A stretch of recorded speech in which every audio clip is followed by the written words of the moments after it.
Okay, so welcome to SwissGuard channel, and today I'm receiving a distinguished guest.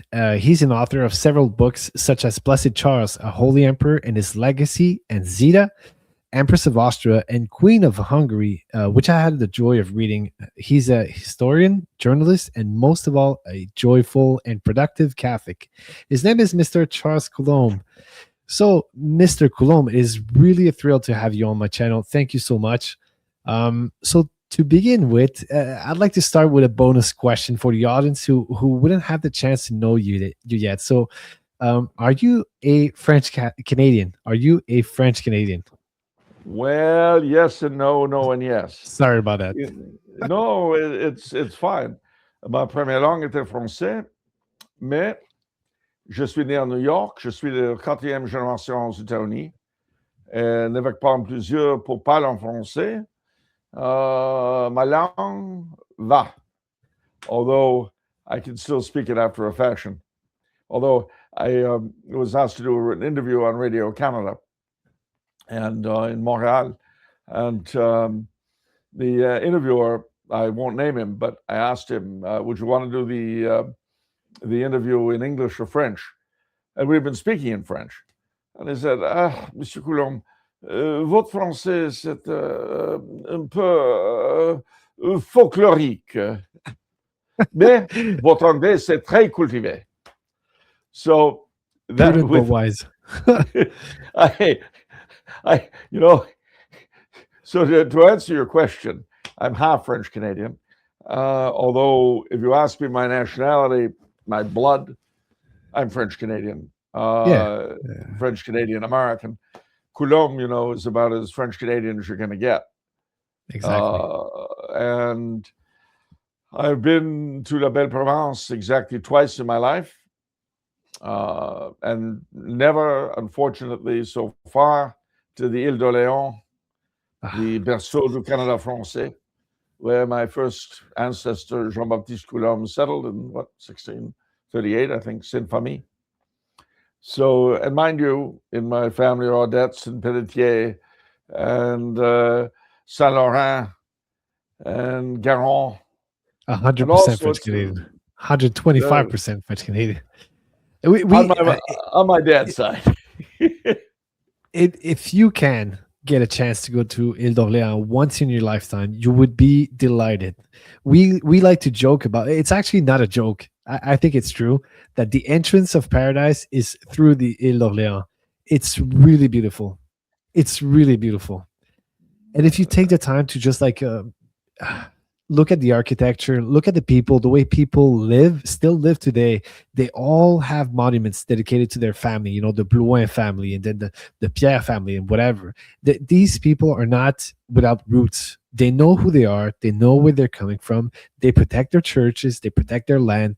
It's really, and the products, the produce of the lands is really the best thing you can get. It's really, if you taste like raspberries or strawberries from Ile d'Orléans and you try from the other side of the river, it's really not the same quality. It's really an astonishing quality. Those strawberries are the best in the world, really. So if you get a chance, please go. I'm keen on it. I mean, it's a funny thing. I like to tell people down here that the Pope is my cousin. Now, this is true. He is my 12th cousin. Because, of course, we have a common ancestor in Normandy 12 generations ago. But as I like to say, 3/4 of the province of Quebec and half of southern Louisiana can make the same claim. But it's still a cool claim. It's still a cool claim. It is. It is. I told one of the kids here at the school is part French Canadian, and I told him, I said, our people are really genealogy mad. You get into a political argument in Quebec, and immediately people start coming out with, even if it's socialists, with when their first ancestor came to the province. That always somehow comes out. And I said, so this is a big thing. And he looks at me and he said, "Is that because we're inbred?" Well, I said, kind of. We wouldn't put it like that. We wouldn't say it like that. It's not, I saw an argument online and I thought it was cool because we never hear this. We only hear the bad sides of inbreeding because we speak about the Habsburg jaw and what have you. But as the guy claimed on the article, in the article, he said basically that inbreeding has good sides as well. And he said if you look at current monarchs, which are pretty much all inbreds, they have an IQ way over average. They speak twice the language that the average people speak. They have an average of 4 or 5 languages, each one of them. So there are some good sides to it. So I think Oh, that French Canadian had a good side of it, of being like physically strong and being quite positive for most of us. We well, are very peaceful people, and I think it, that's something good. a lot depends on what went into the mix. I mean, the thing Yeah. about the original settlers of French Canada is that they came from all over the country.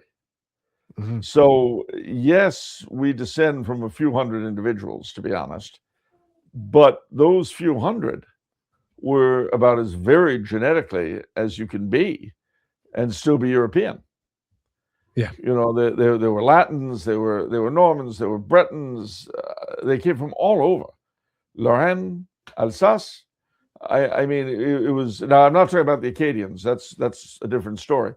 But they were all mostly Pauvins and things like that. But Normand, Picard. yeah, but the French Canadians per se, very very mixed.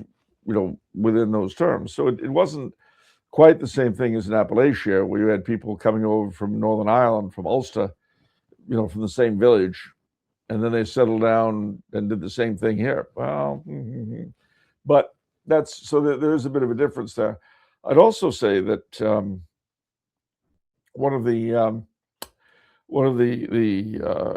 great marks of our people, obviously, was the faith. I mean, that was the whole reason for being the raison d'être.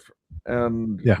the Quiet Revolution, the Révolution Tranquille, was, I'm going to use a fine old American phrase, such a crock. Total garbage. Top to bottom, beginning to end. A mountain of drivel. There's nothing to be said for it. It was all crap. Why would And you I say mean that? that love. Why? Because it sucked the soul out of French Canada. Yeah. That I We agree. became Anglos who speak French. So what? Big deal. Yeah. Is that what our fathers came over for? Really? Is that what Frontenac fought for? Is that what Montcalm fought for? I don't think so. No. And I Oh, think precisely yesterday, I was listening to a talk about a Harvard doctorate thesis.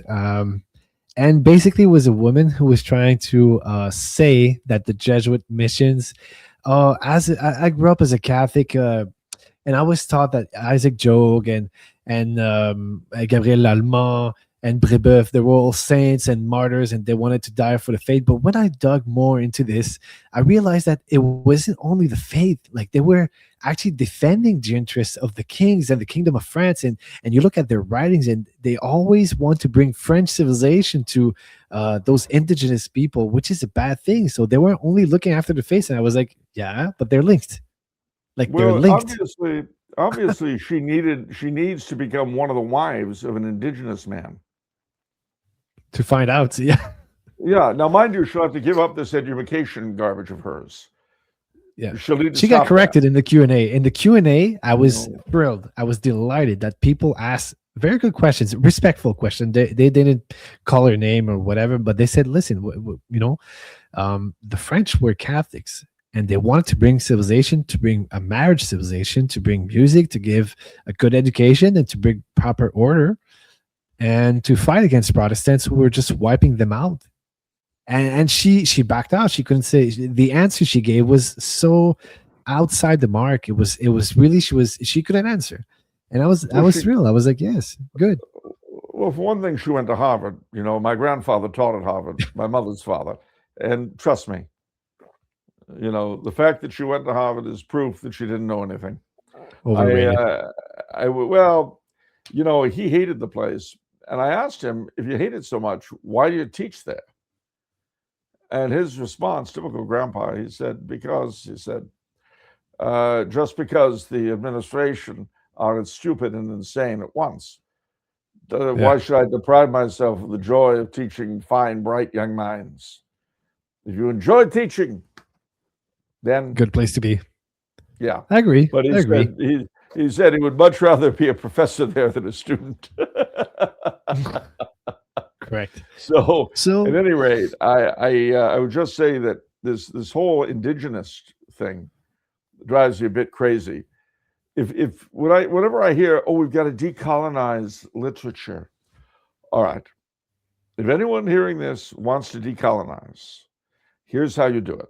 Now, if you don't do it as I explained, then I'd have to presume you're a hypocrite. So here's how you can decolonize without hypocrisy. Stop speaking a European language. Speak only an indigenous tongue. Now, if you don't know any, don't speak until you learn one. Get rid of European clothing and European technology. So after hearing me say this, you'll never hear anybody say anything again because you're going to get rid of the computer and all the rest of this colonial claptrap. No more colonial food, no more colonial medicine. Just sit in the mud, naked. Or, well, maybe it'd be a breech clout. You don't have to be naked. We'll give you that. And, just live with whatever happens. That's the best argument you could give them. It's actually okay. You want to decolonize, decolonize everything. Not only what you want to tear apart. Decolonize yourself first, and then we'll watch what happens to you. And we'll follow if it makes sense. You may show us the way. I'm open to correction. If you can show me through your own decolonization, maybe. So I wanted to ask you that is basically the core question of the talk of today, the chat, is that more and more French Canadians are turning back to Catholicism because they're actually they're more conscious of the hegemony of how could I say it without saying the hegemony of, let's say, anti-clerical hegemony. They're aware of this. They're getting more and more conscious, and they're turning back to Catholicism as something that is true and that needs to be defended and that needs to be promoted, and that's a true way of living. But it also comes back with a certain interest in monarchy, since as I said in my post yesterday, monarchism is the natural political habitat of the church. So they kind of go together. But I would like to know, how would you link French monarchism and French Canadians, our people, with the royal crown of France? What would be the link today and since the beginning?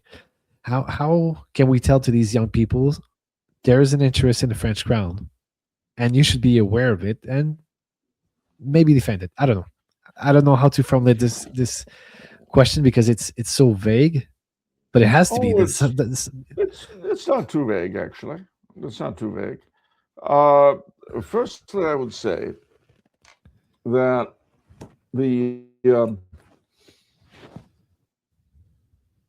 look first to Quebec as it is now, at the tail end of the Quiet Revolution. All right? Yeah. Your current government got rid of both the crucifix and the crown. That's horrible. That was no accident. Well, it is horrible, but it was no accident. Yeah. And notice they got rid of the crucifix first, then they got rid of the crown. Now, mind you, if they weren't a little brain dead in Ottawa, and I'm not saying being brain dead is a bad thing. I'm just saying, especially for those politicians. Listen, I've lived most of my life in Southern California. For me to be against being brain dead would be, self-hatred. But the thing is that these people, if the government in Ottawa had any brains or guts or whatever other appendages men have, they would say, look, you don't want the crown, that's fine. You don't want the lieutenant governor, that's fine. Nor do you need the subsidies. We'll ship your equalization money back to the Canadian West, and you can support yourselves. How about that? Yeah, it Trust goes. me. Now, hold on there. I didn't mean we were supposed to do without any money. It's the old do re mi is always what counts with people like that, and the fact that the Carney and his gang are silly enough to sit for this, well, a fool and his money are soon parted. Anyway, but to start with it, they got rid of the cross and the crown very, very, very, what's the word? Decidedly. Now, we'll go back a little bit further. One of the last, and my father, when I was a boy, he pointed this out, this is back in '66, as sort of a symbol of the death of the old French Canada, was the death of Paul Comtois. Yes, the hero, the Eucharistic Yes, the hero. Eucharistic hero indeed, and a loyal servant of the Queen, her lieutenant governor in the province. Now, this was a strange thing because when French Canadians were monarchists, they were always monarchists on their own terms. They were not monarchists the way the Anglo-Canadians were monarchists. Bourassa, not Bourassa, Marcel, my brain's going, Maurice Duplessis. Yes. Was a monarchist, but he was not a monarchist like Diefenbaker. He was more influenced by Robert Rumilly, if I'm not mistaken, correct? He was indeed, but also, and of course, gosh, what's his name? Lionel Groux, Monseigneur Groux, was very much influenced by l'Action Française and all that in Canada, in France, rather. But they didn't see the crown the way Anglo-Canadians see it, because their history with it was different. Their loyalty to it was different. It's interesting that Duplessis was one of the very few major opponents of abolishing appeals to the Privy Council in London. There's a reason for that. And there were a lot of Anglo-Canadian monarchists who were quite happy with it. Duplessis was not. And that's because, again, his loyalty was the loyalty of a French Canadian and not an Anglo-Canadian.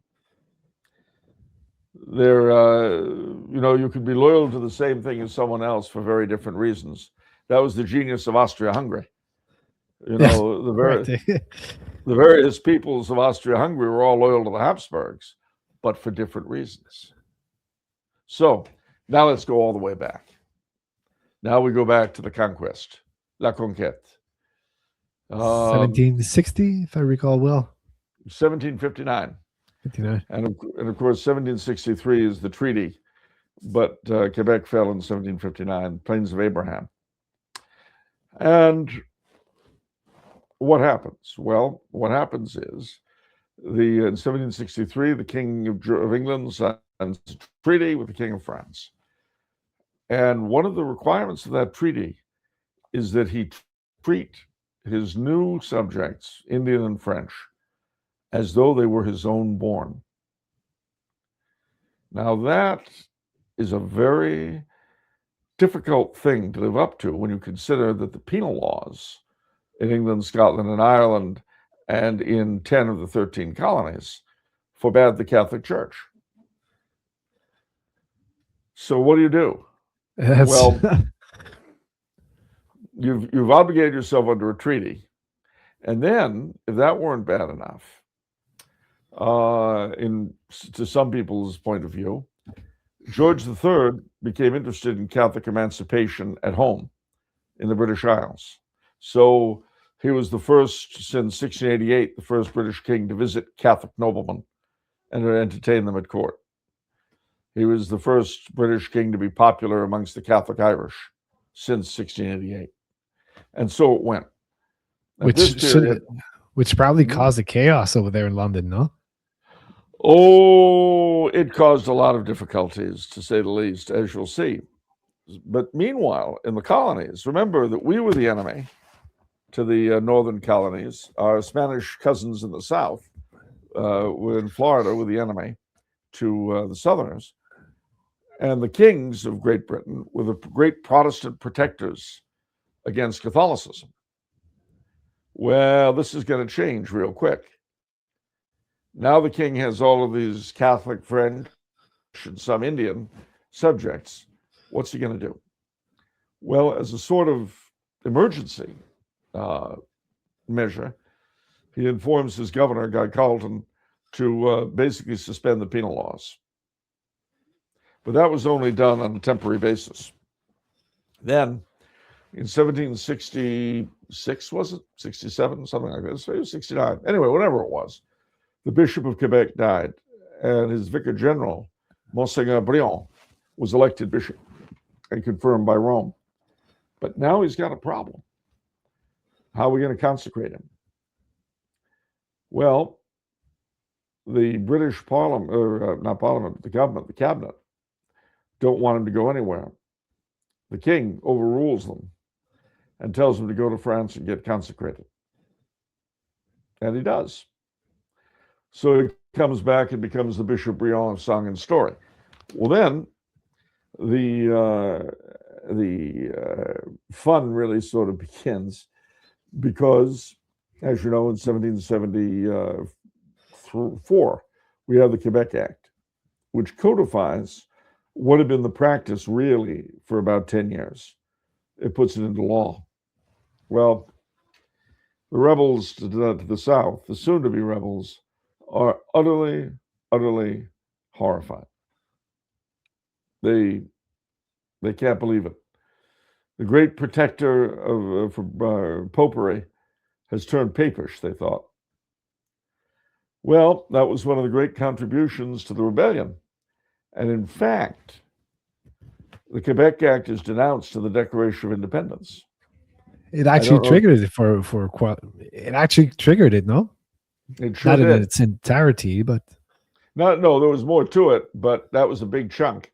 And then, as you know, in 1776, the same year, the Yankees invaded Quebec, and they quickly besieged the city. Well, Briand had already excommunicated John Carroll, who would later be the first American Bishop of Baltimore.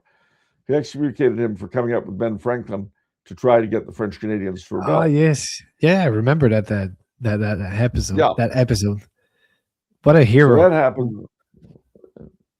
Yep, and then then, as I say, they have the invasion, the siege, and then the Americans appoint a New Hampshire general named General Worcester to be military governor of the province while they're besieging the city. And one of the things he does is outlaw the mass. Well, that's not going to be quite popular here. It didn't go down very well. And before you knew it, there were all sorts of French Canadian guerrillas in the back. And the siege basically died. And General Montgomery was killed. And it was everything General Arnold could do, skillful commander that he was, in pulling back the army, what was left of it, back down from down the St. Lawrence and down the so-called Conqueror's Road, back down by Lake Champlain to the colonies. And then 2 years later, of course, a couple of things happened. The king, who by this time, thanks to Lord North, had a lot of say in government, for about 10 years, 1770 to 1780, George III had a prime minister who would do as he told him, and that was Lord North. And he pushed through, the king did, the first Catholic Emancipation Act in 1778. This allowed Catholics to own land. It relieved a lot of the nastier things that hung over us. I mean, we still couldn't vote, couldn't sit in parliament, couldn't go to university. But a lot of the really nasty things, we couldn't own more than X amount of acres of land. We couldn't do this, we couldn't do that. That was all done away with. And it led to the Gordon riots. But you know, which meant that we weren't like active citizens in politics, but we could at least have families, go to mass, and prosper in a certain sense, you know. Yeah, and have a bishop, and have a bishop. Have a bishop and have priests whose office isn't technically illegal, which it was until then. So all that came through in 1778 or earlier. I mean, the Quebec Act, of course, was far more far-reaching than the first Emancipation Act. For those, you know, I don't want to say modernists, but for those, you know, people that are new to the faith and history and what have you, to have a bishop is essential because it Mm. means that you can consecrate priests. And why is a priest essential? Well, you're going to have marriages, you're going to have funerals, you're going to have baptism. So basically, all the family life turns around the Catholic Church. So if there's no priest, well, all the family will slowly die. And that's what we see today. So back then, it was to me, it was really a big a show of mercy that the King of England actually did to the French Canadians. It was really a hand of mercy that he showed us. It was not a hand of steel. So No. in that sense, and to me, Monsignor Briand is not a traitor. I know that a lot of I say Quebecers. I'm not going to say French Canadians. I'm not going to give them this glorious title, but they like to say that he was a traitor because he betrayed us to the English people and blah blah blah. But All right, all right. Let me say this about that. go ahead. You're right. You're right. He was a traitor. Quebec should have been taken over by the United States, and everyone should be speaking English like Yeah. me. Yes, that's I don't right. know. well, Vive la basically, Marie, vive la République, vive. basically that's what they're saying because let's say that this would have not happened, then we have only two options. Either France is taking back our land and the French Revolution imports itself here, kills all the Catholics, kills all the monks, kills all the nuns, kills all the priests, the bishop, and so basically we die out. And anyway, that would have not happened. France was bankrupt, and they have other interests now, or we become American. So what did you want us to die? Well, and this, of course, this problem remains today. There are a lot of young Quebecois nationalists for whom I have a tremendous admiration and love for because of their spirit. I think of La Nouvelle-Alliance and people like that. Yeah, Nouvelle-Alliance. I am really, really fond of those guys. But what I think they perhaps don't understand is that, alas and alack, there are only two alternatives, Canada or the United States.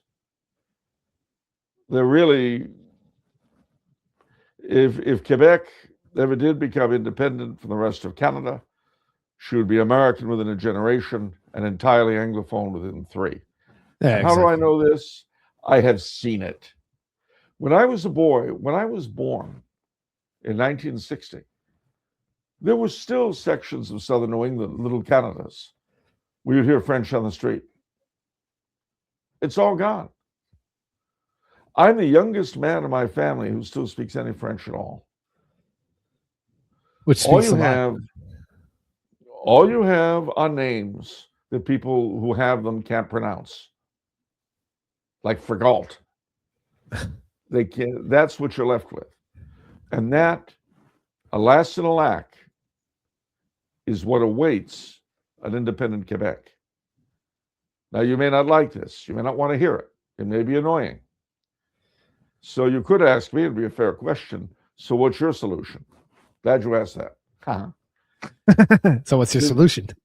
Well, believe it or not, the one that worked before, the cross and the crown, the altar and throne.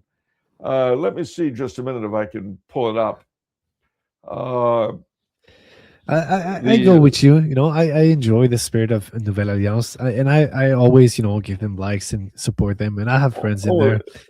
They're And great. I think Believe me. they're great for the spirit, but on whatever idea they have of, let's say, separating the French identity out of Quebecers, to me that's a nonsense. It's not going to work.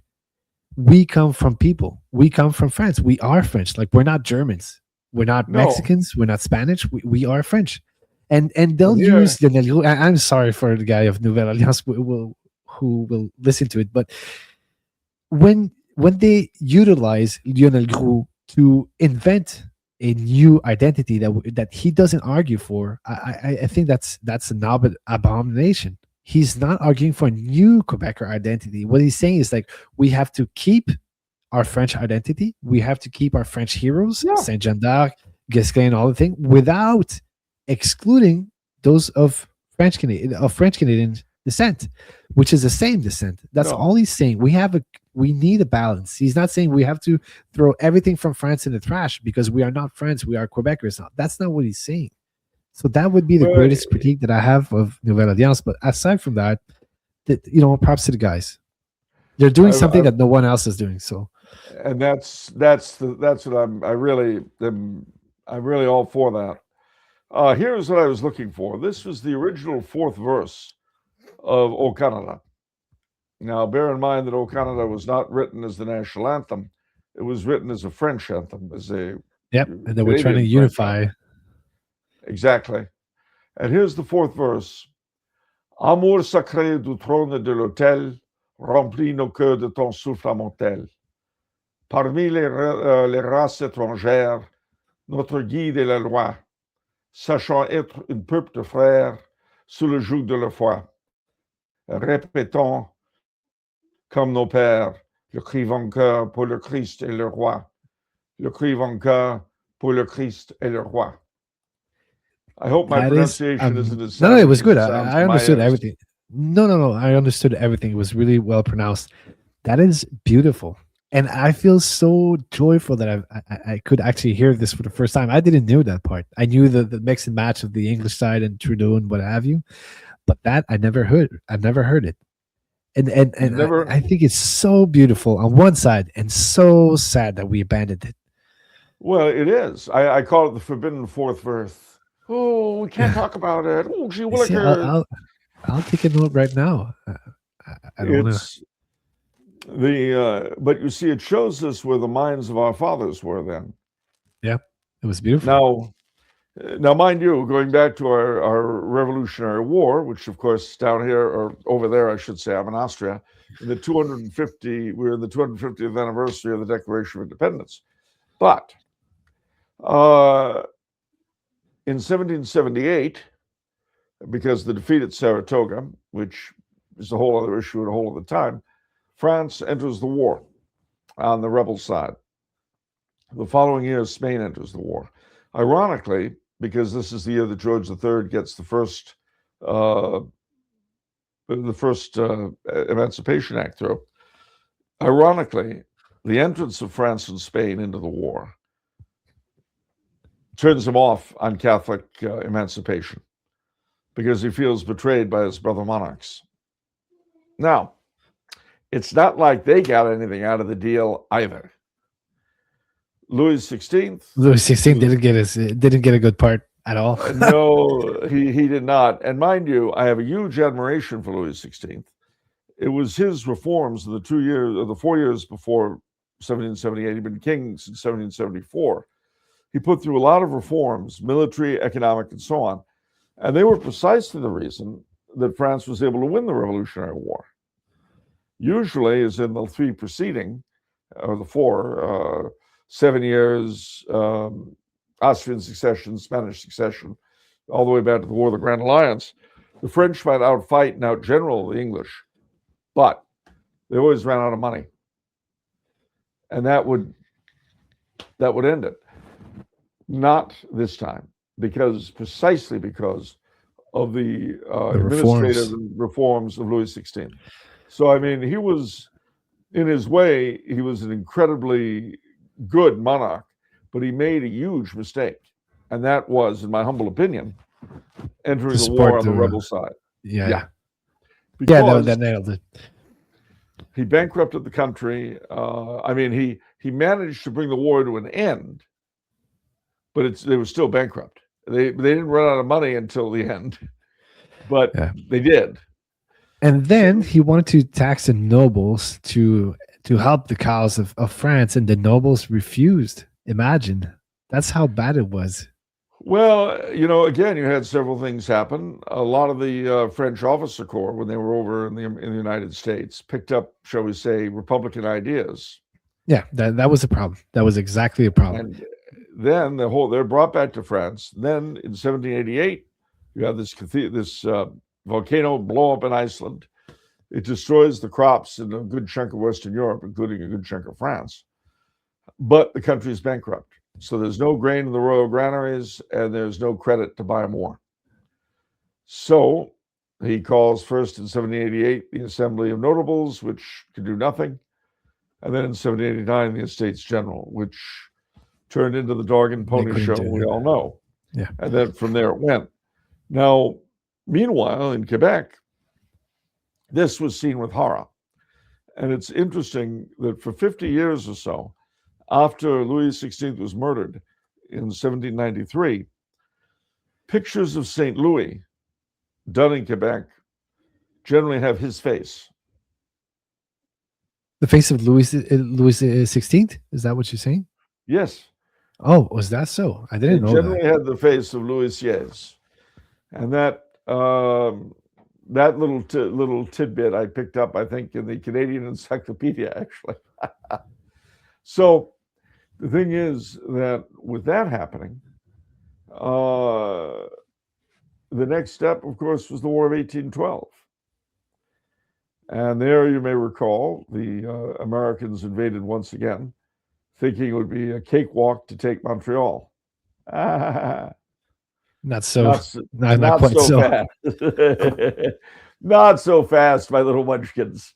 They outran their supply lines, and as soon as they were sufficiently too far ahead, oh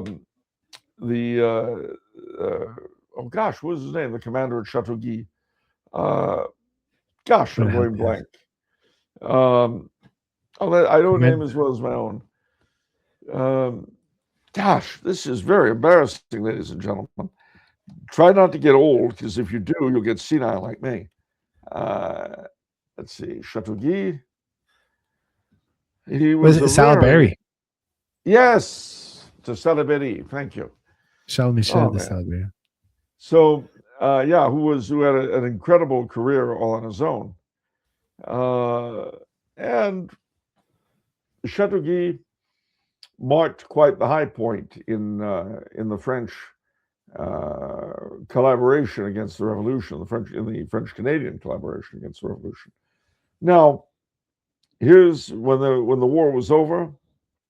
As we know, we come forward a little bit further. We're there in the 1830s.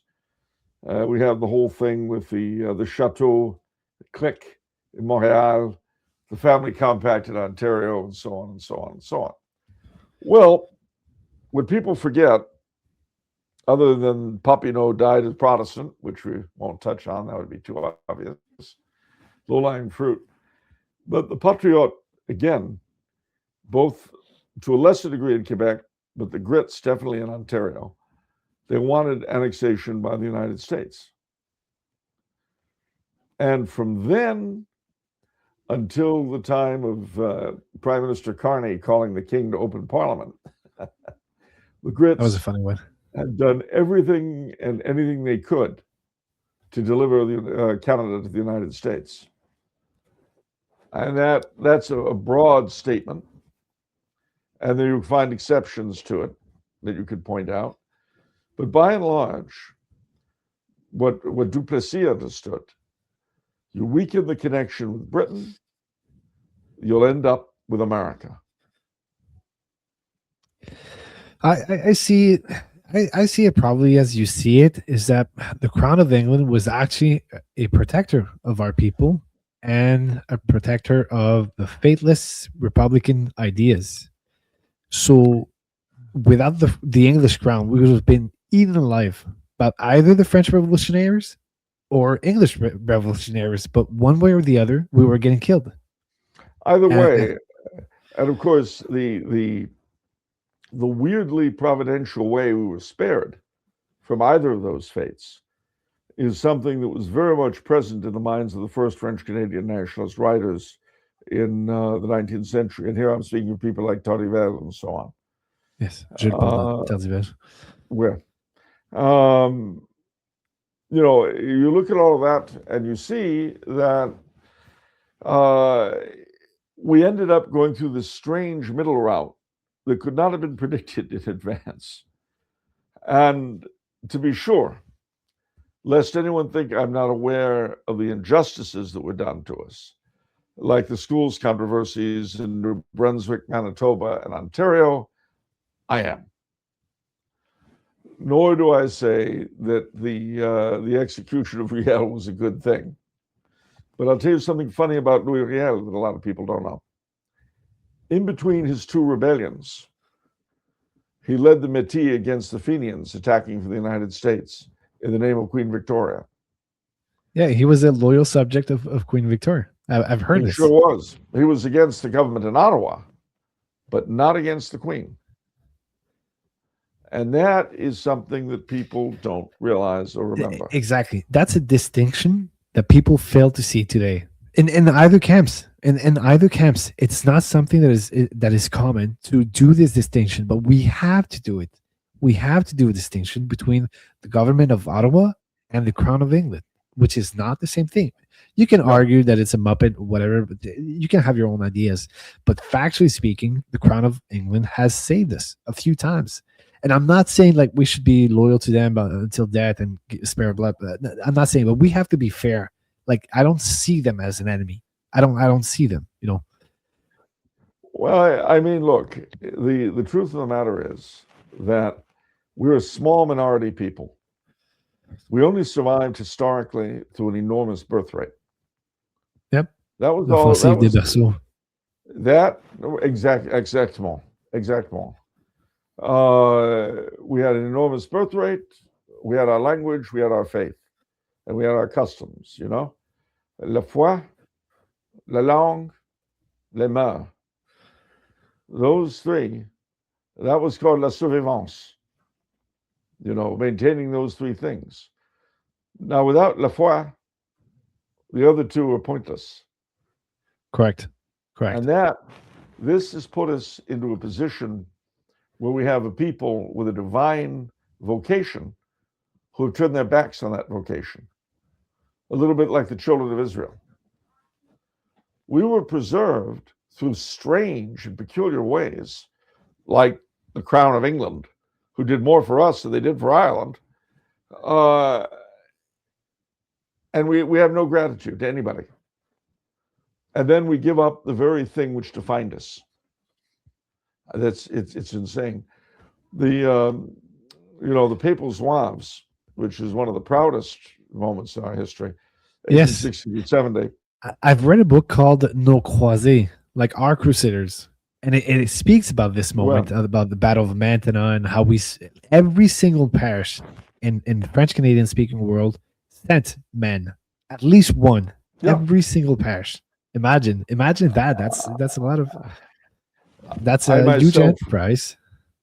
I myself wrote a book on the Papal Zouaves called The Pope's Legion. Oh, I'm sorry, was that a plug? It has to be. Well, I'm gonna have to redo my budget this week. Gosh. But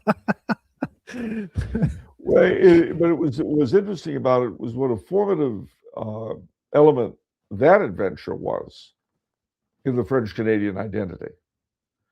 Because after that, the Zouaves first retired Zouaves because you had them, as you say, you had them everywhere. And then they formed Zouave units. It was sort of like a Francophone militia before the First War, kind of like the equivalent of the Anglo rifle clubs.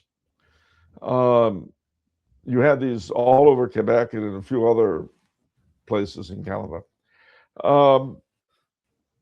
This became a big part of our tradition. Now, an interesting episode that is probably not that well known, but interesting to think about. You remember? Have you ever seen the movie Khartoum? No, I'm not a big movie watcher.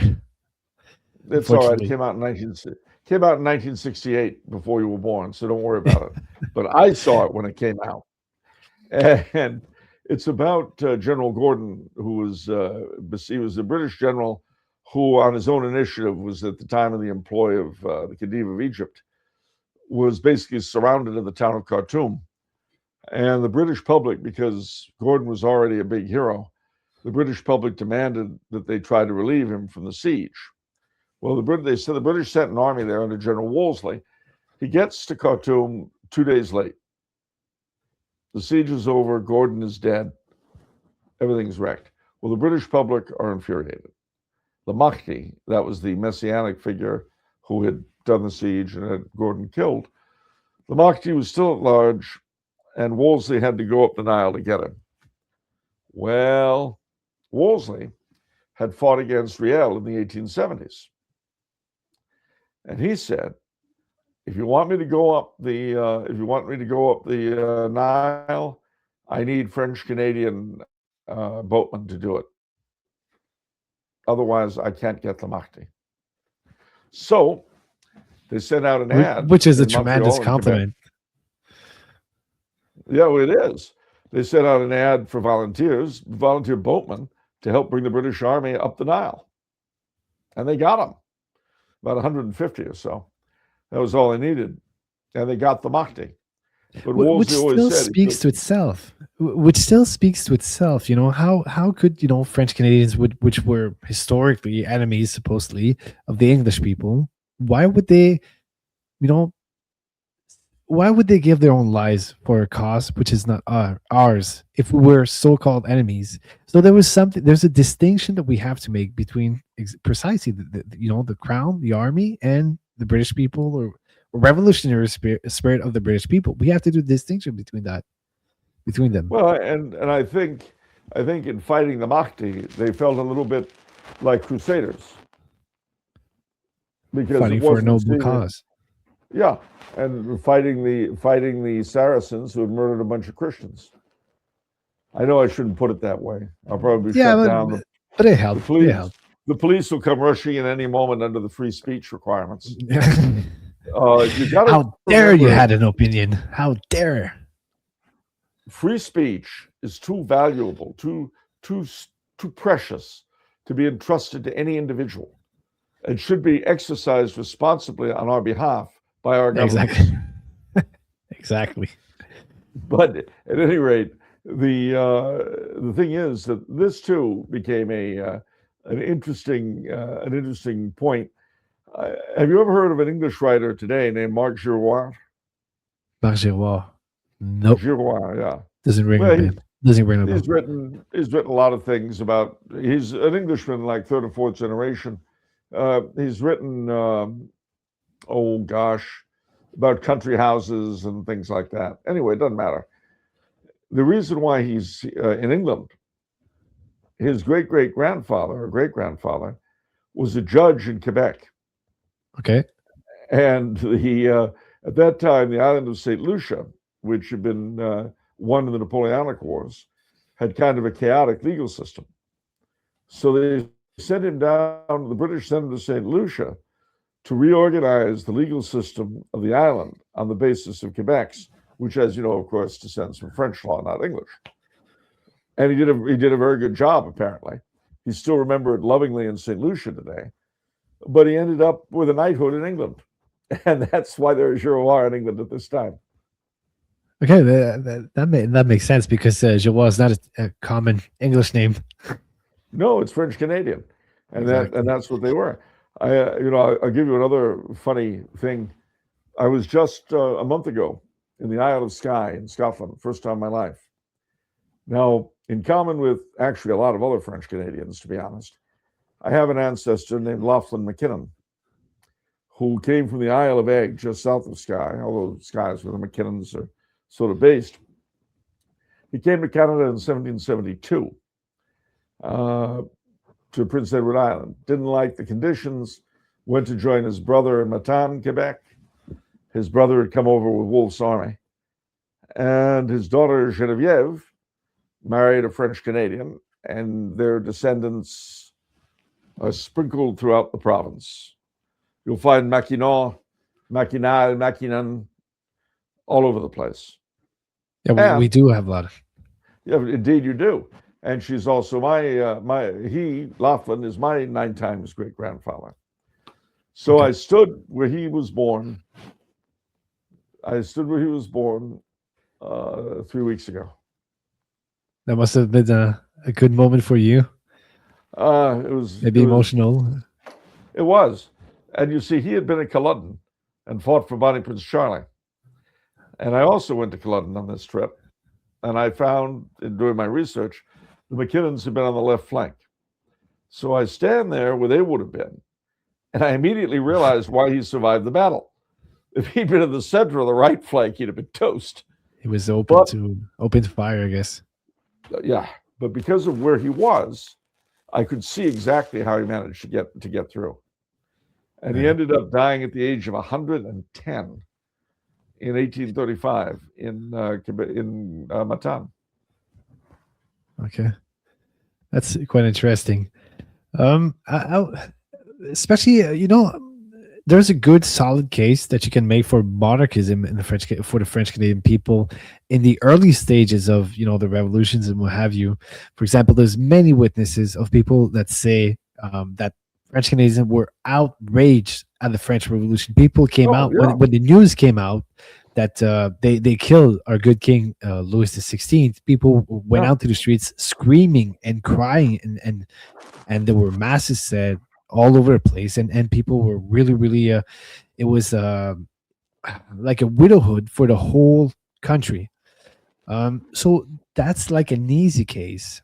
And afterwards, around the Comte de Chambord era, there was still a lot of support for him here. So there was still a lot of support for the French crown in French Canadian. Well, actually, for the absent French Canadian crown, because the revolution took over. Yes. So the legitimist camp, Comte de Chambord, Henri V, there was a lot of support for him, and I didn't know that. There was even the newspaper called L'Étendard, and he would fly the Fleur de Lysée outside of his office in Montreal on Saint Jacques Street. But we're talking about the French royal Fleur de Lysée, the white and gold one, not the Maurice Duplessis flag. And he was not the only one. Well, this here is where we come to a very fascinating issue. The Henri V, the legitimist heir, the grandson of Charles X, and great uncle of Empress Zita, incidentally. People may, well, firstly, had France not lost her crown, it would have made the situation of the French Canadians very different. Correct. Because as things stood, in the immortal words of, oh God, I can't think of his name. He's one of the founders of, one of the fathers of Confederation, Etienne Cartier. It's in Cartier, yes. Correct. Though I remember, je me souviens, I remember that while born under the lily, I flourished under the rose. And that was the case primarily because of the French Revolution and Republican France. Now, had the monarchy survived in France, then you would have had a horse of a different color. I think in all likelihood, there would have been a question, there would have been a constant pull to try to rejoin the mother country. So for the Anglo-Canadians, probably the best thing that ever happened was the French Revolution. But correct. Not for us. Well, no, not for us, but for them. Having said that, however, the Henri V, the Comte de Chambord, people make a big deal about his refusing to accept the new flag, and they say, oh, he was being silly and all that. No, he was not. He was being a man of principle, and he did good. And it wasn't just a question of the flag. Yeah, what represented it. Exactly. It was symbolic of what kind of monarchy he would reign over. Exactly. Well, of my understanding, and please correct me if I'm wrong, basically the Comte de Chambord was presented the throne, but he refused a throne, a powerless throne. Yes, he refused a throne that was subject to the revolutionaries standing in the Assemblée Nationale and what have you. That's my understanding of it. I don't know. Which is correct. It is. Okay. It is rather like. I mean, the modern British system really stems from 1688. Now, it was sort of perfected, you might say, with the death of Queen Anne, German-speaking kings who didn't understand anything let all the power go to the hands of the prime minister. George III tries to return not to James II's time, but to Queen Anne's. He fails because of the defeat in the revolution. And what you're left with is after the American Constitution was done, as Eric Nelson put it, On one side of the water, a republic without a monarchy without a king, and on the other, a king without a monarchy. And which is actually an exact description of the thing. That's actually what you had. Now, the Comte de Chambord did not want to be king of France under those conditions. Now, had they acceded to his will, had he become in his own right king of France, that would have presented the French Canadians with an interesting dilemma. What do we do now? Do we fight to go back? What do we do now? Yeah. But you see, that possibility was taken off the table, and we were stuck back with, again, you have the British crown in Canada, or you get to be American. Your call. And whether we like it or not, whether we jump up and down, whether we shriek, those are the choices we still have. And you look at the Anglo-Canadians, their tradition, of course, it starts with the Loyalists. Now, they were very, very different from us, and their view of the monarchy, their loyalty to the monarchy, was different from ours, because it was very much a Whig loyalty, whereas ours was much closer to the Jacobites' loyalty to the Stuarts.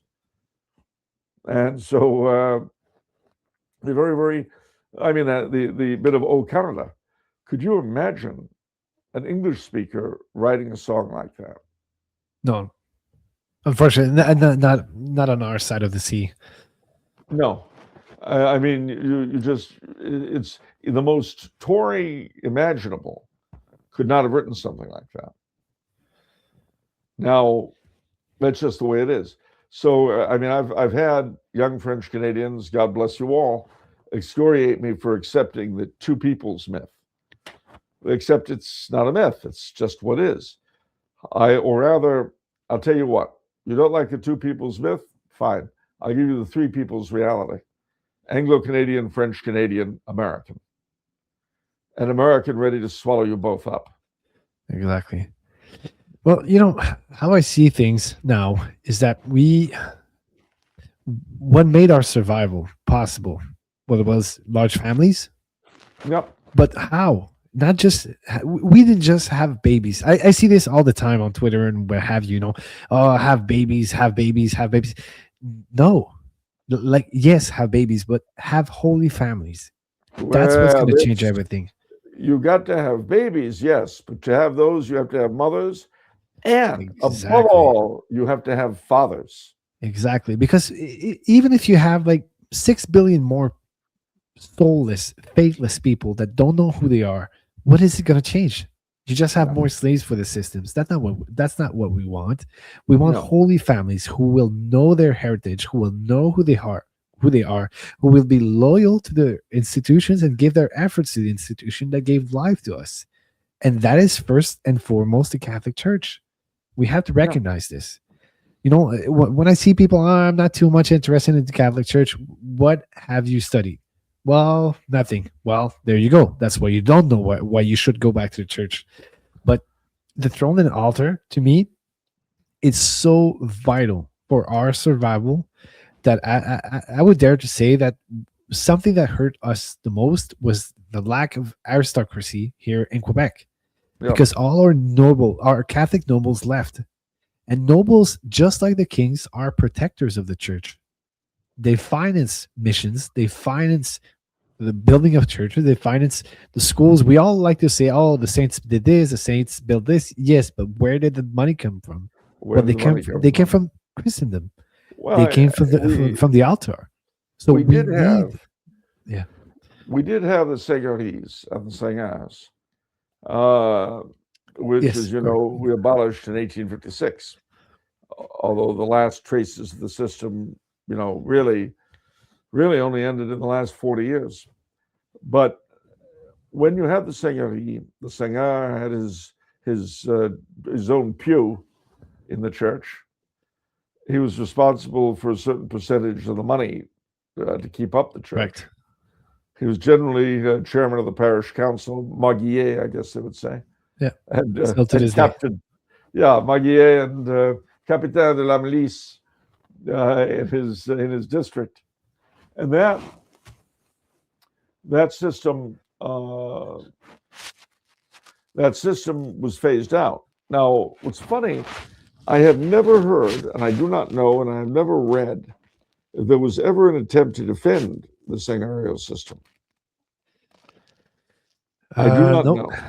no. And Well, part of the problem may have been that a lot of the seigneurs, their daughters, had married Anglos. And so a lot of the seigneurs were either Protestant or Anglo. So this was kind of a problem. There's I think that's what I have read, that most of the nobles left, or their descendants were actually diluted into the system and were no longer efficacious for the cause of Catholicism and French culture. We could say it this way. But you see, there's a big renewal of Catholicism in France that you can see. Well, pretty much everywhere in Europe, but in France you can see it. definitely. And then people say, why is there such a big renewal in France and revival? And in Quebec, we don't quite see it, just a little bit, but not that much. Well, they have more money.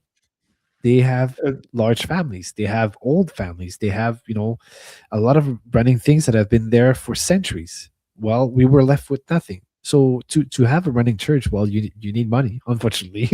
So this aristocracy absence really hurt us, and the throne of England kind of supplied for this in a certain sense, out of the at least of the protection sense, not maybe the flourishing sense in the sense of money wise, but for the protection of the laws, protection of the politician. That sentence by I think it's Emperor Franz Joseph, when he was asked by, I think it was Teddy Roosevelt, so what exactly is your role as an emperor? And he said, my role is to protect my people from their politicians. Yeah. So and I think that the King of very England true. actually did some of this work for us. He did this work for us. He protected us from the revolutionaries' ideas. But with that being said, if we would have had maybe a restoration possible in France, and then without turning back into a French colony, staying on the English monarchy, if we would have support of of France, money wise, or the aristocracy that would come back strong over there, and we would have benefited from here, we would be thriving. We would really be thriving. It's true. And there are a lot of what ifs and so on, but I do believe the Canadian system would be far better off if the king actually appointed the governor general, not from retired politicians, but from eminent people who had done something with their lives, soldiers and public beneficiaries and so on. 100%. Benefactors, not beneficiaries. We got enough public beneficiaries, benefactors. And ditto the lieutenant governors in the provinces. The problem with the Canadian monarchy, in my humble opinion, is the same with the British monarchy, which is it's not monarchical enough. But the problem, which is true. But the problem to get from here to there is that the king is bound by 1688 and the supremacy of Parliament, which in the Commonwealth realms, to include Canada, basically means the local parliament. So, I'll tell you a funny thing. Every one of those politicians, including the Assemblée people in Quebec, took oaths of allegiance to the crown, to the king, to the queen before. Now, I was in Australia back in 1993, and I had a long talk with an Australian QC, Queen's Counsel then, King's Counsel, who was a Republican. And I said to him, all of your people take oaths to the king, or to the queen, rather. Your politicians, the rest of that riffraff. Now, surely a Republican politician who takes that oath is what we back home in the States would call a perjurer and a traitor. Well, he gave me a long, long explanation as to how the oath doesn't mean what it says. And I mean, I can't tell you what the argumentation was. I couldn't follow it then. Exactly. I can't tell you Let me now. be as vague as I can be to deny the obvious fact that I did take that oath. I just said I could feel my brain turning to mush. Now bear in mind, the man in question is of Irish descent. So keep that in mind. He's Irish. So when he finishes his dissertation, I said, look, I'm a stupid French Canadian. All right? I'm a moron. I'm stupid. With us, if we take an oath, we have to keep it or die trying. But you have that fine Anglo-Saxon mind you English people have. And you're able to turn yes to no and no to yes. So you know what? I hope that one day I'm summoned by the opposite side in a case you're trying. And when I'm put under the oath, I'll swear to tell the truth, all right. It'll be my truth. I'll adapt it, yeah. The truth as it should be. The truth as it would be if we lived in a better world. And I know you'll have no trouble with that because of your elastic view toward oaths. You'll never have me prosecuted for perjury, right? Well, that was the end of that argument, let me tell you. Yeah. That is something that I lament. The before an oath meant an oath. Like, and people were really, really on their horses about this. Like, if I made an oath, I made an oath. And now it's just like, it's so meaningless. It's so meaningless. Well, because even I would argue that even if it's not a good oath, I'm not even saying not perfect. I'm saying it's not a good oath. It would still be good to live up to it because it's your word. I mean, like if you take an oath, you're swearing before God that you will do this and such. Now, if you're not willing to do this and such, don't take the oath. Now, mind you, if that means you can't have your government job sucking up the public funds, well, tough. I'm sure you could find how am I gonna pay my country house? Oh, listen, there's prostitution, there's all kinds of stuff you can get into. Don't worry about it. It's actually just the same as you're doing now. It's just a different form. Yeah. You know, some years ago, the Governor Spitzer of New York was driven from office because he was found consorting with prostitutes. And I was called by several New York outlets asking my opinion. I said, well, you know, I think the people of New York are being very unfair to Governor Spitzer. This is unfair. What do you mean? I said, look, I'm a writer. I like to spend time with other writers discussing our common profession, what we do and so on, because if you're not a writer, you don't do those things. And if you are a writer, well, there's no one else who can understand. So I can see why the governor, being the top politician of the state, would want to hang out with other members of his profession.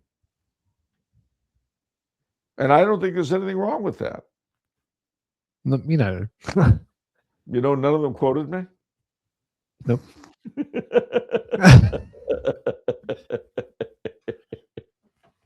Anyhow, seriously, what I would say though is that in a nutshell, Quebec today, French Canada today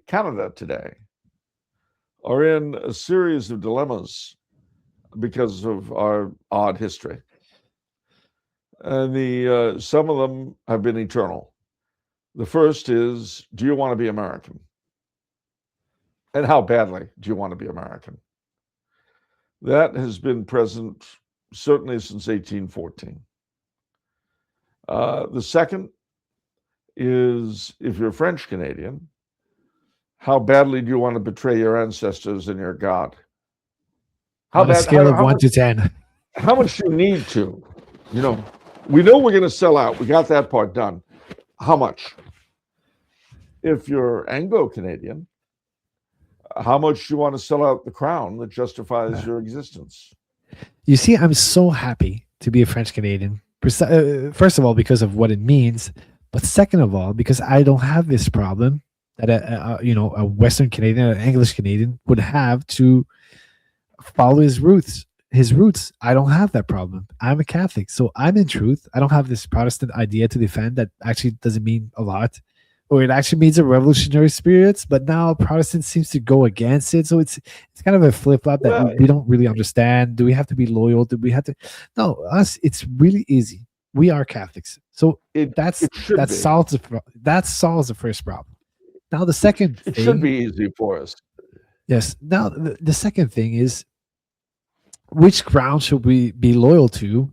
I think that's a question that's a fair question that a French Canadian can ask himself. But I think that that is not a question. I think that the question is how holy can you be? Because we have to remember that the French Revolution happened. Why? Because all like the mœurs that you were talking about earlier, the holiness of the people went down. We started to be people living without faith. So when you live without faith, well, your soil becomes desecrated. So what happens then? The revolutionary ideas come strong because people oblige to it. People adhere to it. So the holier they will be, the holier the Christendom will be restored. I have a lot of hope that maybe we'll not go back to full on monarchical Catholic monarchical system, but if at least we can have a lot of families going back to holiness, we will have more structures, more institutions protecting us, and then slowly, it'll be easier to get back to this question. And maybe 50 years ago, it would have been harder for a French from France to have this question of who should he support.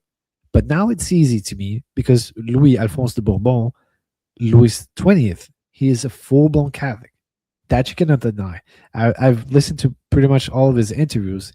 He's not playing a card. He's not playing a joker card. He's not saying, "Look, I'm Catholic just because I want support." No, he is Catholic, and if he has support, he is happy. If not, he's still happy. He's, he has a good family. He's not divorced. He's, faithful to the church and his wife, and that's all we need to have this. I would say guideline of where are we heading in terms of support. And to me, we have to support him. Maybe not betray. I'm not saying that we should betray the English crown. That's not what I'm saying. But we can have hope in him to be a good leader, to help Come. Catholic families to be holier, and maybe one of his descent will get back to the throne, whatever. But for now, as of my part, as of a French Canadian perspective, I would definitely go for him because my ancestors did. My ancestors were legitimists. When the They, Comte de Chambord died, there were basically like masses being said all over the place for him. People were crying in the streets. The Comte de Chambord, we're talking about maybe a century after the French Revolution, maybe a bit more, what, 5 year more. So if we still had this memory, it's because we were holy. We had families. So the father would speak to the son and say, "Listen, son, this is who we are. This is what this guy did for our family. This is what that family did for our family. And you must live by this. You must be charitable to them because they helped us." And I would say, listen, legit, the Legitimist Party is our party. It's the Catholic Party. And well, you mentioned Georges-Étienne Cartier earlier on. I forgot to mention. I just remember. I want to plug it in because I think it was really great to read. I really had pleasure reading this.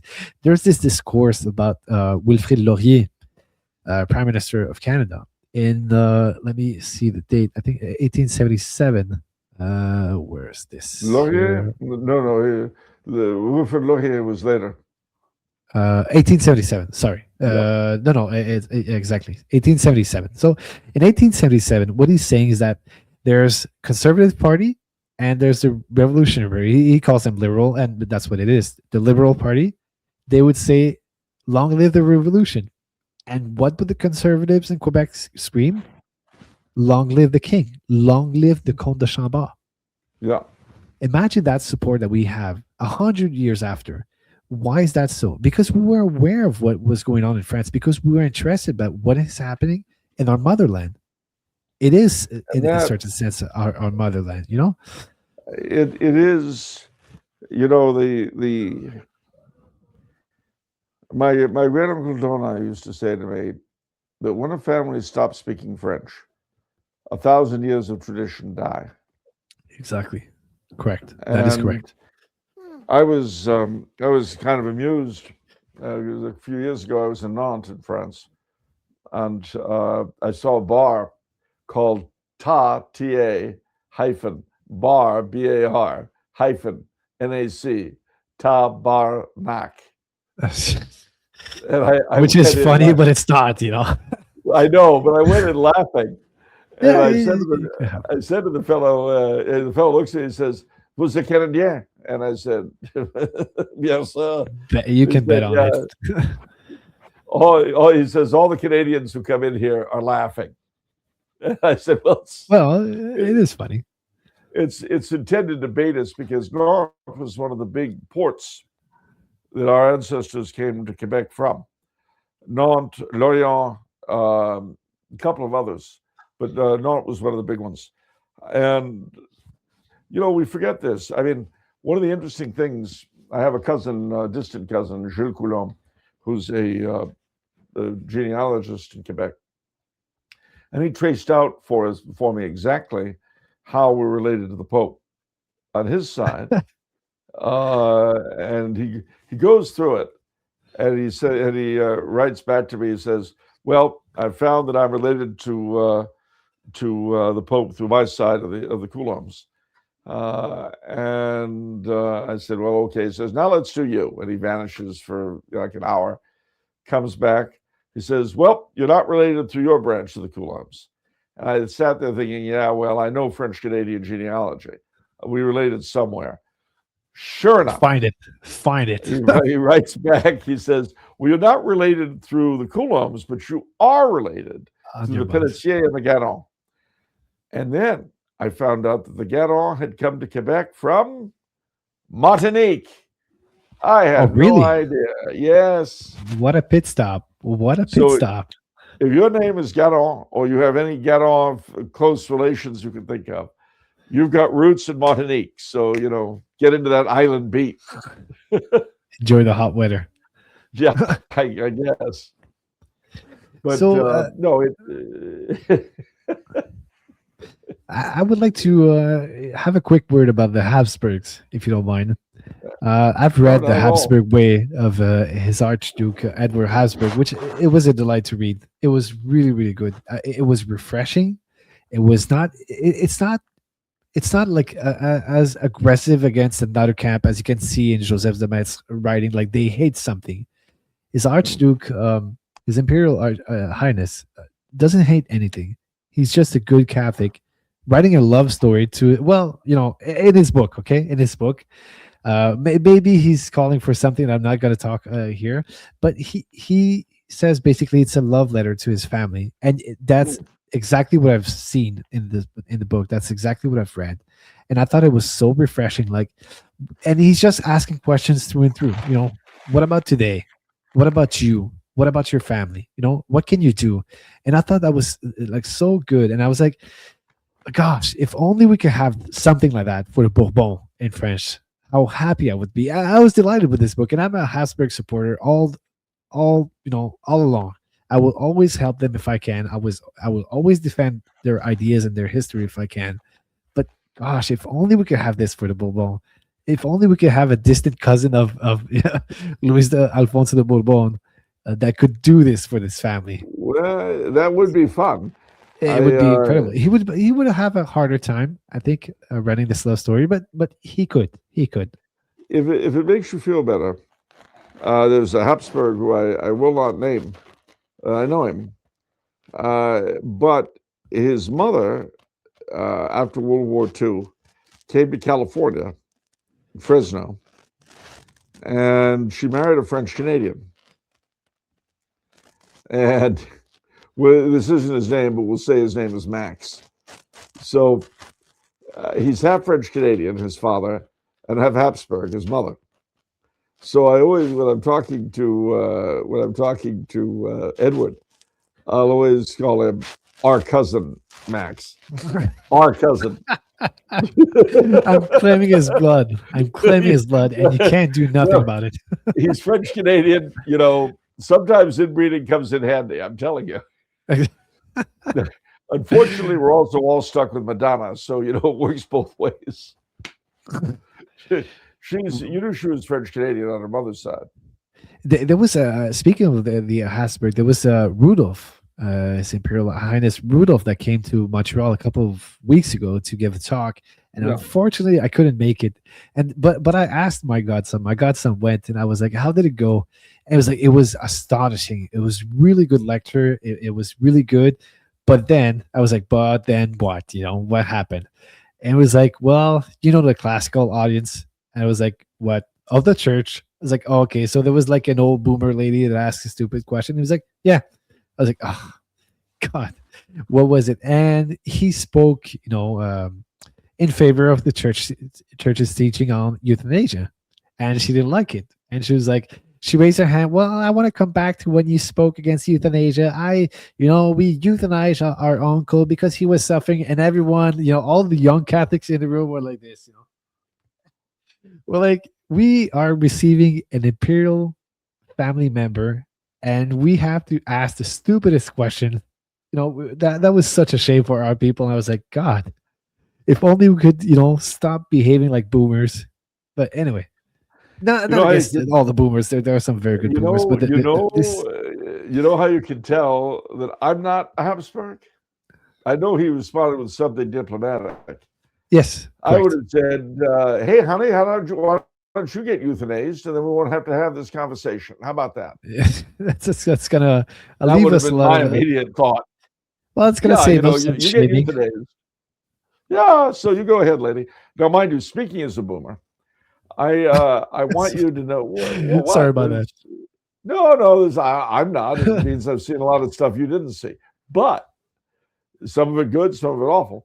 But here's what I will say, and I say this to many an audience when I'm giving a lecture. It's easy for you young people to look around at everything today and say, my God, the boomers have left us a wrecked dump. We need a scapegoat. We need a scapegoat. We have no choice. We need a scapegoat. But see, I don't want you to look at it that way. I want you to look at it as though we've left behind for you a series of character building challenges that'll help you become the best possible versions of yourselves. Please think that. Please. I can try. I can try. Could you please think that for me? But sometimes there's a friend of mine, which we always get back to this topic about like boomer Catholicism or the boomer spirit in Quebec, which really killed us. But sometimes we get to mercy and we're like, we're laughing about that generation, but where did we find the information to go back to Catholicism and actually realize that Catholicism is the truth? Well, it was the internet. The ultimate refutation of what my generation did is to accept the faith and practice it completely. Yeah. That's how you do it. Exactly. I mean, and to be fair to myself, and I always am to no one else, I'm a junior boomer. And so I grew up during the 70s. So I wasn't there demonstrating for free love and all that because I was in my cradle and was, drooling. But when it came to the 70s, that's when I came in. And by that time, stuff was already pretty messed up, to be fair. The 70s were the time when the 60s were institutionalized. So in other words, if you look, for instance, in Quebec, the Révolution Tranquille, 60 to 70, well, yes, but 70 to 80 is really when the attitudes got ground into everything. Now, one of the things that comes to mind, it's a random thought, but it might as well be tossed out for want of anything else. And that's the difference, between the Catholic mind and the Protestant mind. The Protestant mind is capable of an infinite number of compromises, which is one reason why the British monarchical system and its Canadian daughter are able to go on as they do. You have the most wonderful prayers uttered at the beginning. I mean, the prayers of the coronation were wonderful. You know, the when the Archbishop of Canterbury, the last male so far, handed the sword of state to the king, and he admonished him to do justice and good with it, to repair that which is broken, to preserve that which is good, and on and on and on. Beautiful stuff, directly taken from the Catholic Middle Ages, directly. But it doesn't mean anything. With Catholics, we have an absolutist sort of mind, in the sense that we can't do that. Even if we give up the faith, we have to get rid of it. We can't tolerate bits and pieces as a memento. We have to destroy it all. So I mention all of this because, as you know, in Canada, even in Quebec up until 68, and the other provinces to this day, you've got the whole opening of Parliament with the speech from the throne and all of the pomp and ceremony around the Governor General or the Lieutenant Governor. And it's beautiful to watch. It's really inspiring. And of course, it's kind of meaningless. The speech from the throne is written by the Prime Minister and simply sets forth whatever the government of the day wants to vomit forth on you. Everything about the King's most excellent majesty and the rest of it, it sounds nice. The accession proclamations throughout the realm were wonderful, but they were essentially meaningless. The Catholic mind can't tolerate that. And so, in 1968, all of that was gotten rid of in Quebec. Yeah, we threw the baby with the bathwater. But what got me about it, what really showed me this is the mind of a Catholic non-revolutionary, is the way the standard history of Parliament referred to this as it was a perfect phrase, and you can only do this in French, la liturgie parlementaire. Correct. Well, in a certain sense, it is. In a certain sense. Absolutely. But in English, and this is what I mean by the difference between French loyalty to the crown and English loyalty to the crown. Only the French mind could see it that way, as a parliamentary liturgy. And remember, we were doing this at the same time that we were throwing out the church's liturgy. And in Quebec, throwing out the church as a whole. Yeah. But so, you see, I do think it's only... In a certain sense, I have to go back to the boomer scapegoating. I have a lot of mercy for the boomers because we have internet. This is how I got back to the faith. And I have had humongous graces of conversion. I was stubborn to them because I had the spirit of my time. Yeah. And it took me years to actually go back to the faith. But it was through a holy priest of the Opus Dei that I fell on a mass that made sense. I was like, hey, he isn't doing like stupid things like in the other places. So what's happening here?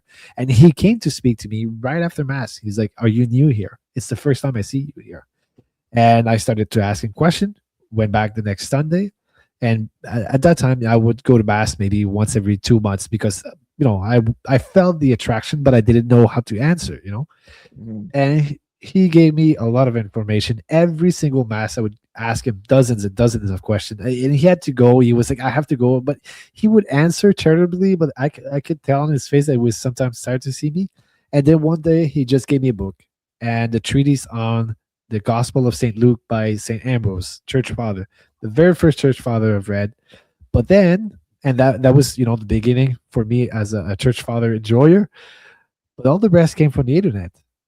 And I was like, let's say I was born in the 60s or 50s or what have you. And I see all this like wicked things that are going on. And I have no source of information. No one to help me. What do I do? Well, I just follow along because I don't know any better. Yeah. So no, you're right. That's the mercy that was given. But the other thing that I would say is like, but then, sometimes I do speak to, a boomer person. I've started to not like this term, but whatever. And I speak to him about the beauty of the faith, the truth of the faith. And he's like, yeah, but I'm divorced. And I'm like, so? I was like, yeah, but the church teaches that it's wrong. I was like, well, technically the act in itself is wrong, but it doesn't mean that you have to go to hell and, stop going to mass or what have you. There's a way of you reconciling yourself with the church. There's a way of you to go back to the church still. But then it's like, yeah, but it's complicated. I have to fight with myself and blah blah. And I was like, okay, we deserve it. we we deserve it all. Well, and the thing to bear in mind, I mean, oh God, at the end of the day, you've got a sad truth, which is that the church herself, so many of the churchmen are not interested in the salvation of souls. The Catholic peoples, of whom there are a number, have for the most part given up their God-given vocations to lead the other nations to Christ. Yep. By and large, it's a pretty dark time. But you know what that means? It means to hold on to the truth, to try to spread the truth, requires heroism. Yeah, correct. Especially here. Yeah, it means we have to follow. Remember, our fathers, when they came across from France, came across to a continent that was dark and filled with literal horror, pagan horror. I mean, they weren't cutting the hearts out like in Mexico, but think about this for a minute. When Cartier came, the St. Lawrence Valley was inhabited by Iroquoian-speaking peoples. Champlain comes, 70 years later? Champlain, yeah, roughly speaking. Cartier was 7 in years later. 1534, and Champlain, we could argue for like 1603, then came back. Foundation of Quebec was 1608, so yeah, roughly About 70 years. 70 years. In that time, the Iroquoians had all been driven out and replaced by the Algonquin. Do you think that was done peacefully? No, for sure not. No, especially the Iroquoians. The Iroquoians must have been slaughtered then. But now fast forward. The Huron, allies of the French, are slaughtered by the Iroquois, who literally committed genocide against them. The Indian phrase was cutting them off. I mean, these were not nice people. And the proof of the pudding are the stories of the converts. You know, the Lily of the Mohawks. Why do you think Catherine Tekakwitha became Catholic? She knew what she was doing. You know? She was enslaved thrice, I think. She was enslaved by Iroquois. She managed to escape, and then at the end of her life, she stayed. She actually got married, and she honored her marriage, even if it was by force, if I'm not mistaken. That's really heroic. But that was heroic because she was exposed to French Catholicism. Not necessarily French, but the French people that were bringing Catholics. I think you get what I was saying. But Sainte Marie de l'Incarnation, such a hero. She left the boat. 3 days later, all the water was turned like to I don't know, like it got rotten for us because of the barrels. I didn't really understand what happened, but basically there was no more decent water on the boat, so she couldn't drink anything else but wine and liquors. And she said she was describing the thirst as such a torture through and through the trip. When she got off the boat, she didn't get alleviated because now there was flies and very aggressive flies. There was basically nothing. And what did she do? Oh, there's too much work. I can't do anything. No, she ended up translating the Bible in 9 native languages. Back at that time, 9 native language. The Bible is not an easy book to translate. You're not talking about like the daily newspaper that you translate from French to English. No. 9 primitive language from the Bible. It's really, really astonishing work that you do. And today I look at Catholics now and then. I'm like, I see no motivation. I have to put $10 of gas to go to an event and get stuck in 10 minutes traffic. I'm not going to go because that requires too much of me. Imagine, it's pretty sad, but that's why we have to know our history and do our best to exactly. But for me, Sainte Marie de l'Incarnation really understood the divine mission of the French people. She really understood it, and she put it to work. And to me, the salvation of the French Canadian people is the same as the French people from France. Because we are French. So what is this divine mission? Well, it's to bring the gospel in America. That is our Exactly. mission. Yeah. And That is really our mission. that we don't we've been completely deflected from it, but that is why God preserved us in these weird, strange ways, using the most bizarre possible instruments to keep us ourselves. Correct. And then we threw it all away.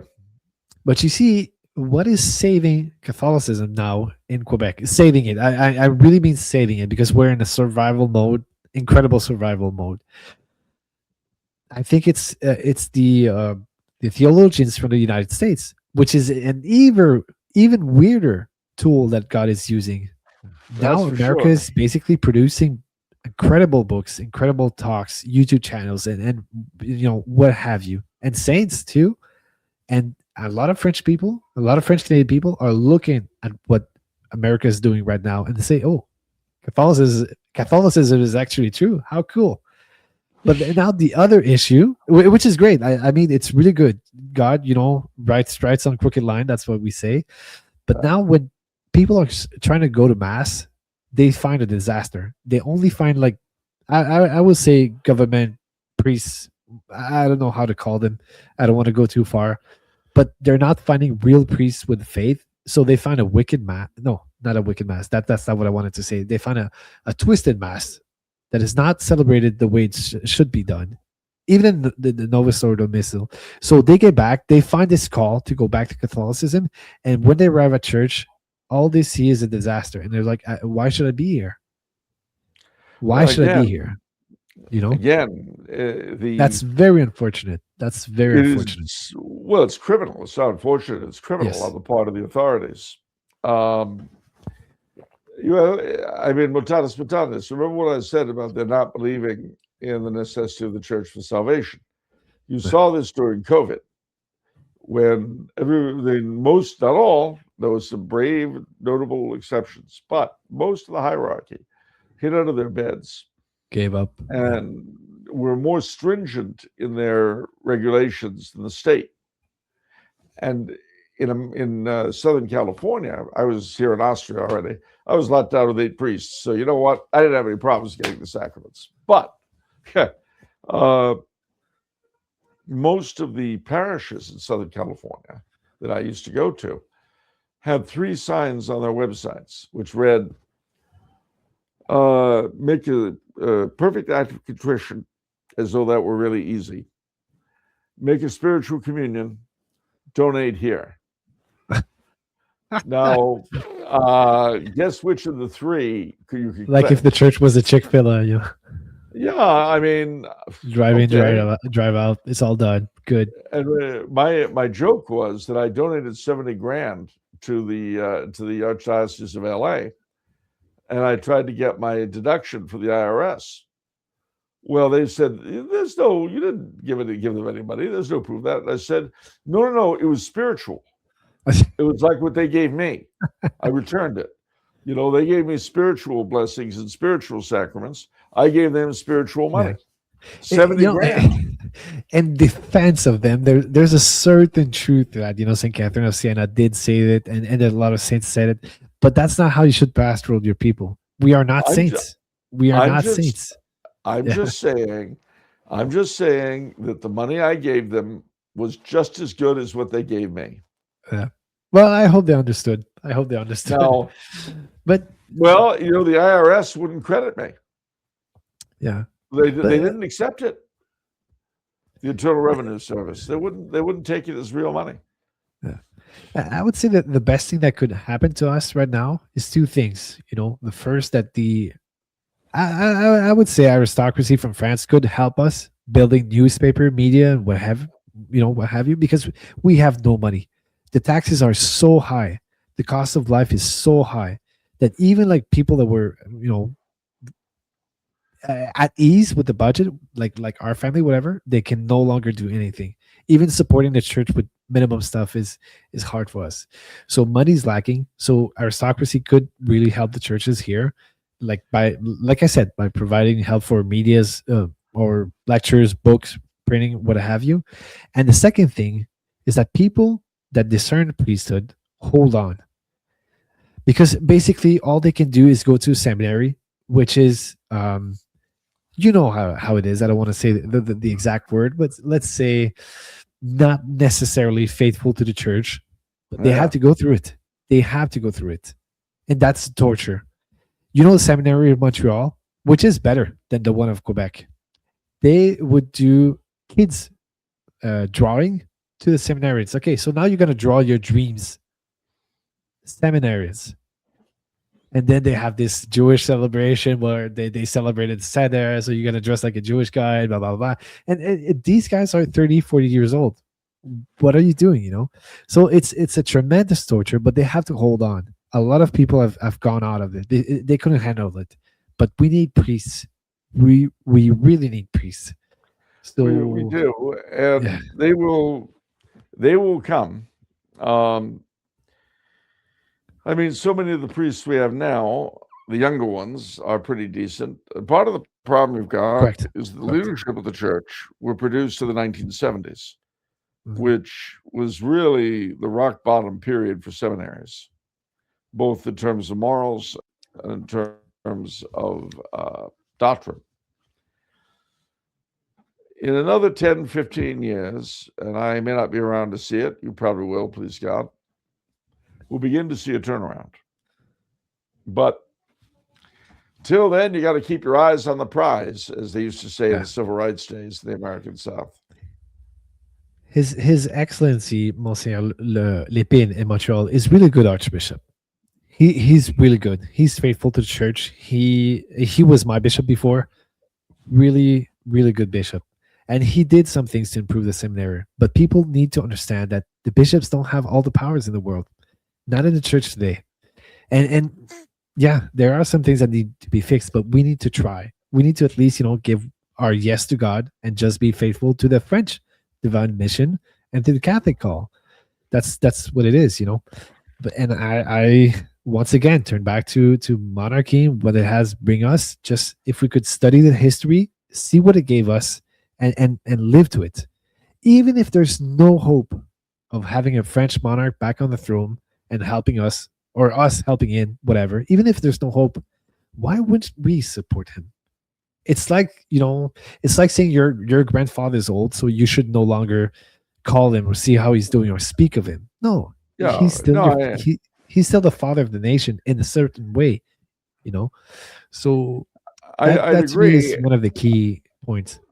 I'd agree, and I would say that just as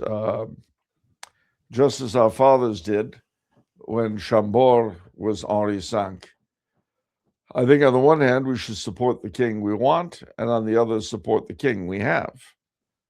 Correct. Yeah, I agree. I agree. The There's a lot of criticism, and we probably get along with this take. There's a lot of criticism about King Charles III, about his talks he's giving, the lack of support for Christianity in his talks and whatever, what have you. But would you like to well, be in his shoes? You don't know Ain, what's around him. You don't know. number You have one, I no idea. number one, I would not want to be in his shoes. Let's get that straight. Exactly. And number two, there's a couple of other things you should bear in mind.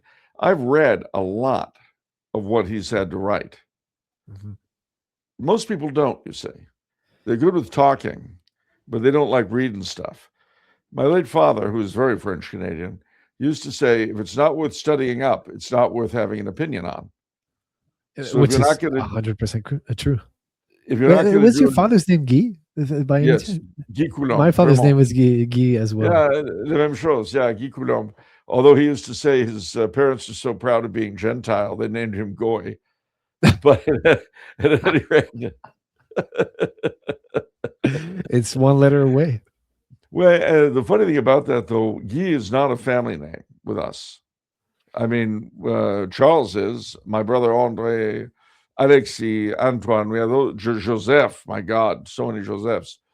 But Guy, my dad was the first. My nephew was the next, but my dad was the first, and he was actually named after Guy de Fongalon, who was at that time, the youngest non-martyr ever proposed for sainthood. He was a French boy, about I think 12 or something, died in 1910 or something like that. And it tells you something about my grandparents at the time, that they named Dad after a popular candidate for sainthood. And they named my aunt, his sister, Fleurette, after Saint Therese of Lisieux, who had just been Beautiful. canonized. Beautiful. So it tells you something about the kind of mindset the two of them had. Anyway, so the thing is that I read an awful lot of what the kings had to write. They just sold a letter he wrote 15 years ago as Prince of Wales to some friend of his who died, and they had an estate sale. And in it, he says he's very sad that the Christian churches have all given into political correctness, except the Orthodox. He's very much a Christian of sorts. I mean, he's a believer in the reality of Christ's birth and the divinity of Christ and all that, which is more than you can say for a lot of people. And he removed the anti-Catholic sermon, the anti-Catholic oath. Sorry, if I'm not mistaken. Well, no? that Not that easy. He didn't take much of it. And the other thing that's interesting is that he is the first king since 1688 or 85 rather, to be crowned, to be anointed at the coronation with valid chrism from our point of view. He took the name Charles III when, before he became king, everyone said to me anyway, oh, he's going to be George VII after his grandfather. Charles III would be too Catholic and too Stuart a name. Yeah. And yet that's what he took. So, and then the other thing you always have people saying, oh, he's always praising Islam. Well, he does praise Islam, but if you look at what he says about them, he praises them for being what we should be. He's complaining they stand firm in their faith. We don't. He's been almost that explicit. And you can't say he's lying. The other thing, too, he does have a ton of Muslim subjects. Yeah, so you have to be cautious. Yeah, exactly. You have to be cautious, and you also have to pastoral them. You have to. Yeah. So the thing I'll say that for whatever his failings may be, he's still better than anything I ever got to vote for president. Exactly. Well, out of to me, out of every single British politicians that I've heard in power, well, he's the best. He's really, the best that I've seen. So what else would you propose? Well, that's what it is. Anyway. There was a movie about him before his mother died called King Charles III, in which he becomes king. It has a sad ending, but a great scene. And basically the prime minister, who's this weird kind of Tony Blair, Cameron mix, basically is going to pass a bill forbidding freedom of the press. I mean, it doesn't call that, but that's what it would do. So he has a knockdown drag out with him and says, you would never have presented something like this for my mother's assent. He says, your mother signed everything I brought her. He says, you would never brought her anything like this. So they go back and forth, and finally says, well, you know what? I'm not going to give the royal assent. Now, in real life, that would never happen, because the king owes his position on the throne to Parliament, thanks to 1688. Yeah. But nevertheless, it's a wonderful fantasy. So he says, well, I'm not doing it. And the prime minister says, fine. So he introduces a bill to abolish the royal assent, the way they did in Luxembourg when the Grand Duke wouldn't sign the euthanasia bill. Well, he talks to the army, he talks to the judges, etc. And just as they're about to vote on the bill, there's a bang, bang, bang. It's a beautiful scene. And the king enters, and he dissolves Parliament. Oh, what a scene that would have been. It is wonderful. You can see it online. It just, now the rest of the movie, I mean, it's so satisfying just to hear, it is satisfying. Oh man, he comes in and everyone's, he says, I declare this chamber dissolved. And jumping around, he says, this tumult ill becomes you. I am not by nature a man bred to certainty. but you have made me so. And then he looks at the speaker and he says, Speaker, have I not the right to do this? And the speaker, consults and he looks and says, if this your majesty wants, this your majesty may do. And the And story. it's the rest of the movie is kind of a downer because what happens is the prime minister basically goes around his back and makes a deal with William. And of course, in the meantime, mobilizes the people because the king's attacking their liberty. I'll have a look at this movie. What's it called again? King Charles III. Quite an easy title to remember. And he's haunted by Diana's ghost, of course. You can't get away from that. You're not going to get away with a movie about King Charles III and the British crown without talking about her. Nah. Anyway, Charles, Mr. Coulombe, actually, sorry about that. We're getting to near to 2 hours. It was really fantastic. It was really fantastic to talk to you. I don't know if we have the same opinion about what French Canadians should do. I think so. I think we quite match. Well, I would say this about that. The first thing, get back into the faith of our fathers. Be the men they suffered and died that we should be. Try to be worthy of nos ancêtres, nos aïeux. Their blood runs through our veins. And we have, for at least the past 60 years, betrayed them shamelessly. So that's the first thing. Let's try to use that lovely Yiddish word. Let's try not to be schmucks anymore. My friends in Montreal will pick up on what I mean by that if nobody else does. Secondly, St. Urbain's horseman. Secondly, I think of our friends François Gervais and the others in the Nouvelle-Alliance. You know what, guys? I'm all for you. Yeah, keep it up, man. Just keep it up. Just keep the flag flying, and don't think whatever our difference is. I don't pray for you every day because I do. You're doing something. You're alive. And that's very important. But remember the faith that gave you something to fight for, that gave you a flag to fly. And the last thing I would say, don't trust any politician who doesn't promise, who doesn't swear to put the cross and the crown back. Correct. Because anything less shows what worthless liars they really are. I mean that in the best possible sense, of course. Yeah. To be fair, I don't trust in any politician in the Canadian system now, in the Quebec system right now. To me, it's just like democracy has killed every glorious thing we could have built politically, and they're just like, how could I say? They're just like eating out of dead corpse. Do you hear the sheer cynicism coming out of your voice?